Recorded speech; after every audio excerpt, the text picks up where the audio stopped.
सिंध में वधंदड़ बदअमनी ऐं क़बीलाई झेड़नि जी बाहि खे हथी ॾींदड़ हुकुमराननि ऐं जागीरदारनि ख़िलाफ़ सिंधियन नेशनल कांग्रेस पारां 30 अगस्त ते थींदड़ सखर में सिंध अमन मार्च जे हवाले सां दरारा शरीफ़ ऐं आसपास जी मौजूद शख़्सियतुनि खे अमन मार्च में शिरकत की दावत ॾिनी। सिंधियन नेशनल कांग्रेस जे चीफ ऑर्गेनाइज़र मुहिब आज़ाद लगारी, डिप्टी चीफ ऑर्गेनाइज़र सारंग जोयो ऐं ॿियनि मीडिया सां ॻाल्हाईंदे चयो त सिंध खे हुकुमराननि ॾुआरियुनि जे रहम ते छॾे ॾिनो आहे। हुकुमरान नंढनि धाड़ेलनि बदिरां वॾनि धाड़ेलनि खे सिंध जी ज़मीन, दरिया ऐं वसीलनि ते धाड़ा हणण लाइ दावत ॾेई रही आहे। हुननि अवाम सां मुतालबो कयो त 30 अगस्त ते सखर में रथियल सिंध अमन मार्च में वॾे अंग अंदरि शिरकत कई वञे। कंबर में नाफ़रमान पुट पीउ खे बीमारी ऐं मिल्कियत जे मामले तां घर मां कढी छॾियो। ॻोठ कमाल खान चांडियो वासी पीरसन इंसाफ़ लाइ प्रेस क्लब पहुची वियो। पीरसन मीडिया खे ॿुधायो त जिगर जी बीमारी में मुब्तला आहियां। पुट कराची में मौजूद फ्लैट नाले न करण तां घर मां कढी छॾियो आहे। पुलिस खे पुट ख़िलाफ़ एनसी दाख़िल कराई आहे, पर का बि कार्रवाई नाहे थी सघी।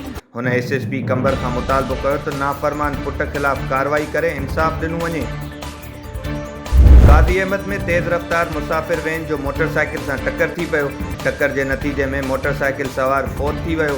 फोतीअ जो लाश इलाइक़े वासियुनि पारां मक़ामी अस्पताल मुंतक़िल कयो वियो, जितां ज़रूरी कार्रवाइनि बाद लाश वारसनि हवाले कयो वेंदो।